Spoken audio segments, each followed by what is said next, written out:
தந்தை, மகன், தூய ஆவியானவர் நம்மை நிறைவாக ஆசீர்வதிப்பாராக.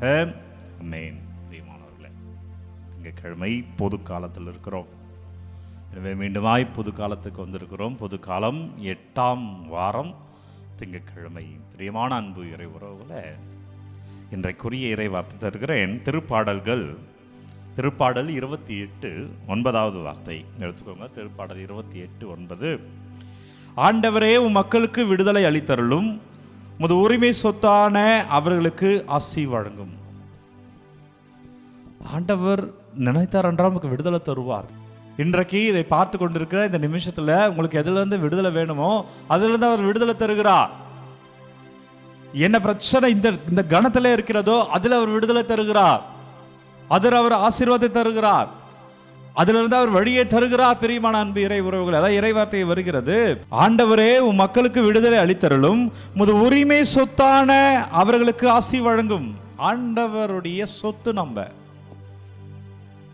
அவருக்கு சொந்தம் என்ற அர்த்தம்.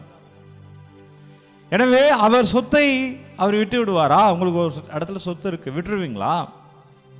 எவ்வளோ நாளானாலும் வருடங்களானாலும் அந்த சொத்தை தேடி போவீங்கள்ல. ஏன்னா அது உங்களுக்கு பயன்படும். ஏன்னா அது உங்களுது. அந்த உரிமை முழுவதும் உங்களுடையது. நம்ம அனைவருமே அவருடைய சொத்து அன்பர்களே. நம்ம தேடி போகிற பொழுது அவர் அப்படிலாம் நம்ம விட்டுற மாட்டார். நம்ம அவருடைய சொத்துக்கள். இந்த உலகத்தின் பார்வை வேணா நம்ம எப்படி வேணா இருக்கலாம். படித்தவனோ படிக்காதவனோ ஏழையோ பணக்காரோ ஒன்றுமில்லாதவன் என்ன வேணா சொல்லலாம். உங்களை பார்த்து என்ன வேணா சொல்லலாம், கிண்டல் பண்ணிருக்கலாம். ஆனால் நம்ம அனைவருமே, நீங்கள் ஆண்டவருடைய சொத்து. நம்ம அனைவருமே அவருடைய சொத்து. அதான் இறை வார்த்தை வருகிறது. உமது உரிமை சொத்தான அவர்களுக்கு ஆசி வழங்கும், அவர்களுக்கு ஆயராக இருந்து என்றும் அவர்களை தாங்கிக் கொள்ளும். ஒரு ஆயன் தன் ஆடுகளை பாதுகாப்பான் அல்லவா?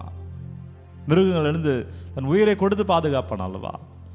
அப்படி நீ ஆயராக இருந்து அவர்களை என்றும் பாதுகாத்தருளும், அவர்களை தாங்கிக் கொள்ளும். அவர் உங்களை தாங்குவாருங்க. உங்க வீட்டில் யார் உங்களை தாங்குறாங்களோ இல்லையோ, உங்களுக்கு கடவுள் உங்களை தாங்குவார், உங்களை ஆசீர்வதிப்பார். அப்பா நன்றி.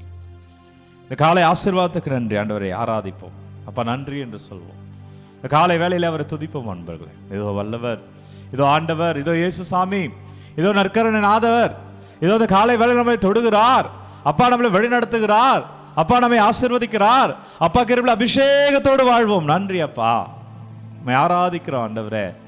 திங்கட்கிழமை எங்கள் வேலையெல்லாம் தொடங்குற வேலையில் அப்பா அவங்களை ஒப்பு கொடுக்குறோம். நீங்கள் எங்கள் ஆயராக எங்கள் கூட இருங்க ஆண்டவர். ஆராதிக்கிறோம், துதிக்கிறோம். பிரியமான அன்பு இறை உறவுகளை இன்றைக்கு நற்செய்தியில் ஆண்டவர், ஊசியின் காதில் ஒட்டகம் நுழைவது எளிது, ஆனால் செல்வந்த விண்ணத்துக்கு போகுவது கடினம் என்கிறார். என்ன அர்த்தம்னா, செல்வந்தர்கள் எல்லாம் இருக்கிறாரா என்றால், என்னை கேட்டால் யார் ஆண்டவரை விட்டு செல்வத்தை அதிகமாக நேசிக்கிறார்களோ அவர்களை ஆண்டவர் வெறுக்கிறார். உன் செல்வத்தை வைத்து கூட நீ ஆண்டவருக்கு என்ன பண்ணுற? உடனே உங்கள் பங்கில் இருக்கிற பணக்காரங்களாம் பார்த்து ஐயோ ஆண்டவர் அவர்களை வெறுக்கிறா. இல்லை, அப்படி அல்ல. செல்வத்தை வைத்து ஆண்டவருக்கு ஊழியம் பண்ணுறவங்க உண்டு. அந்த செல்வத்தை வைத்து ஏராளமாக நன்மை செய்கிறவங்க உண்டு. எனவே உனக்கு அவர் ஒரு செல்வத்தை கொடுத்துருக்கிறா. உனக்கு ஒரு குழந்தை அவன் செல்வம் அல்லவா? நீ என்ன வச்சிருக்க? உன்னுடைய படிப்பு, உன்னுடைய அறிவு, உன்னுடைய செல்வம் அல்லவா? நீ நல்லா பாடக்கூடியவராக இருக்கலாம். நீ ஆண்டவருக்காக பாடுறியா? நீ நன்றாக பேசக்கூடியவராக இருக்கலாம். நீ ஆண்டவருக்காக பேசுறியா? வெறும் பணத்தை மட்டும் வைத்துக் கொண்டு பேசுவதில்லை செல்வம். எனக்கு கிடைத்த அனைத்து கொடைகளுமே என்னுடைய செல்வங்கள். எனவே என்னால் போதிக்க முடியும். நான் இந்த போதனை வைத்து என்ன பண்றேன்? எனக்குள்ளே நான் போதித்துக் கொள்கிறேனா? என் மக்களிடம் சென்று அடைகிறேனா? அதான் சொல்றாரு, செல்வத்தை அதிகமாக நேசிக்கிறவங்க செல்வத்துக்குரியவர்கள். இந்த செல்வத்தை ஆண்டவருக்காய் பயன்படுத்துவர்கள், செல்வத்தை ஆண்டவருக்காய் பயன்படுத்தி இந்த செல்வத்தின் மூலமாக இறை அருளை பெறுகிற பிள்ளைகள். செல்வத்தை அதிகமாக நேசிக்கிறவங்க விண்ணரசுக்குள் நுழைய முடியாது. உன் பழக்கலையை பொருட்களையை வைத்துக்கொண்டு நீ அதிகமாக அதையே நேசித்துக் கொண்டே இருக்கிறா என்றால் நுழைய முடியாது. அதை உன் ஊழியத்துக்கு பயன்படுத்து. அதை வைத்து நீ ஆண்டவருக்கு என்ன பண்ணலாம்? அதை வைத்து பிறருக்கு எப்படி ஆண்டவர் கொண்டு சேர்க்கலாம்? அதை வைத்து ஆண்டவர் அன்பை எப்படி பகிரலாம்? ஒரு வேலை செய்கிற இடத்துல இதை வைத்துக்கொண்டு ஒரு நல்லவளாக வேலை செய்கிற இடத்துல ஒரு கிறிஸ்தவ பிள்ளையா நீ எப்படி இருக்கலாம்? ஒரு மேலாளராக இருக்கிற, ஒரு ஆஃபீஸில் ஒரு உயர்ந்த பதவியில் இருக்கிற, நல்ல சம்பளம் வாங்குற, ஆனால் மற்ற மேலாளர்களை விட ஒரு கத்தோலிக்க கிறிஸ்தவனாய் நீ அந்த இடத்துல நீ எப்படி உன்னை அடையாளப்படுத்திக் கொள்கிறாய்? நீ அவனை போலவே கடின உள்ளத்தோடும், நீ அவனை போலவே எல்லோரையும் மரியாதை இல்லாமல், நீ அவளை போலவே அடுத்தவர்களை அடக்கி ஆளுகிறாய் என்றால் அதில் என்ன பயன்? கோயிலுக்கு போய் அப்பா என் ஆசீர்வதின்னு சொல்வதில் என்ன பயன்? அப்பொழுது உன் செல்வத்தை வைத்துக்கொண்டு, உனக்கு கிடைத்த அடையாளத்தை வைத்துக்கொண்டு நீ மற்றவர்களுக்கு என்ன உன்னை பிரித்து காட்டுகிறாய்? அப்போ நான் காட்டுகிறேன் ஆண்டவரே, நான் உங்களுக்கு சாட்சியமாக இருப்பேன். நான் மற்றவங்களை போல இருக்க மாட்டேன்ப்பா. நான் மற்றவர்களை போல இருக்க மாட்டேன் ஆண்டவரே. ஆண்டவரே, நான் என் செல்வத்தை என் ஊழியத்துக்கு பயன்படுத்துவேன். வேற இயேசு நல்லவர், அவர் நம்பு என்று சொல்வது மட்டுமல்ல ஊழியம். நேர்மையாக, உண்மையாக, நீதிக்காக வாழ்வது என்பதே ஊழியம். ஒரு நல்ல மனிதனாக சக மனிதன் அன்பு செய்வதே ஊழியம். ஒரு கிறிஸ்தவன் என்பது ஜோமலையில் அணிந்து காட்டிக்கொள்வதோ, பெயரால் கிறிஸ்தவ பெயர்களை வைத்துக் கொண்டு காட்டிக்கொள்வதோ அல்ல ஊழியம். ஒரு ஊழியம் என்பது அதையும் ஊழியமாக வைத்துக் கொள்ளலாம், அதை வைத்து ஆண்டவரிடம் பேசலாம். ஆனால் ஒரு உண்மையான ஊழியம் என்பது என் வாழ்க்கையை வைத்துக் கொண்டு, இவன் கிறிஸ்தவன் அதனால இவன் இப்படி இருக்கிறான், இவன் கிறிஸ்தவன் அதனால அன்பு செய்யறான், இவன் விட்டு கொடுக்கிறான், இவன் மன்னிச்சுட்டு போயிட்டான், அவன் அமைதியா போயிட்டான், அவன் இப்படி செய்தால் என்று உன்னுடைய குணநலன்களை வைத்து பேசுவார்களே, ஆனால் விண்ணரசுக்குள் போக முடியும். அப்போ முடிவு நம்ம எடுப்போம். நான் இப்படி இருக்கிறேன், என்ன ஆசீர்வதிங்க. திங்கட்கிழமை நான் அந்த முடிவு எடுக்கிறேன், என்ன ஆசீர்வதிங்க. நேற்று தினத்தில் தூய் ஆவியை பெற்றிருக்கிறோம். ஆவியின் கனிகளால் கொடைகளால் நான் இப்படி இருப்பேன் அப்பா, என்னை தொடுங்கப்பா என்று கேளுங்க. அப்பா நன்றி, வல்லவரை நன்றி, நல்லவரை நன்றி, இந்த ஆசீர்வாதத்துக்கு நன்றி அப்பா. ஆண்டவரே, எங்களை வழி நடத்துங்க ராஜா. உங்கள் கிருபையால் அபிஷேகத்தை நாங்கள் தாங்கும்படி செய்யுங்க ஆண்டவரே.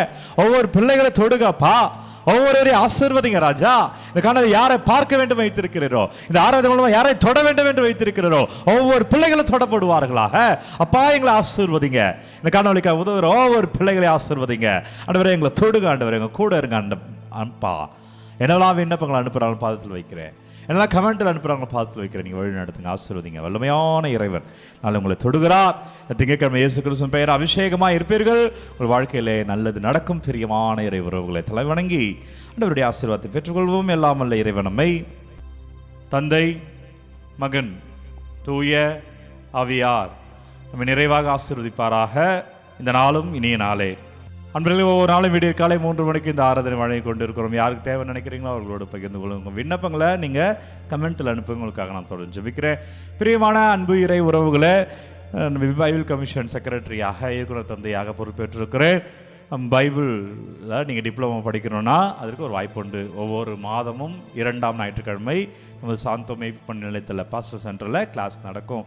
ஒரு நாள் கிளாஸு, அன்றைக்கி முடிவில் அங்கேயே திருப்பலி. ஞாயிற்றுக்கிழமை செகண்டு சண்டே அங்கே உங்களுக்கு திருப்பலியோடு நிறைவேறும். எனவே பெரியமானவர்களே, இதுக்கு ஜாயின் பண்ணணுன்னா இந்த கமெண்ட்டில், டிஸ்கிரிப்ஷனில் இதற்குரிய விண்ணப்பம் இருக்குது. இல்லை உங்கள் பங்கு சாமியிட்ட போனீங்கன்னா அவர் வாட்ஸ்அப்பில் விண்ணப்பம் உங்களுக்கு தருவார். அதை நீங்கள் ஜெராக்ஸ் எடுத்து அதை பூர்த்தி செய்து உங்கள் பங்கு தந்தையோட கடிதத்தோடு இப்போ நீங்கள் அதில் இருக்கிற அட்ரஸ்க்கு கொண்டு வந்து சேர்த்துக்கலாம். ஆனால் நீங்களும் டிப்ளமா பண்ணலாம். இன்னும் அதிகமாக இறை வார்த்தையை நீங்கள் புரிந்து கொள்வதற்கு அது எதுவாக இருக்கும், அருளை பெறுவதற்கு வசதியாக இருக்கும். God bless you. Take care.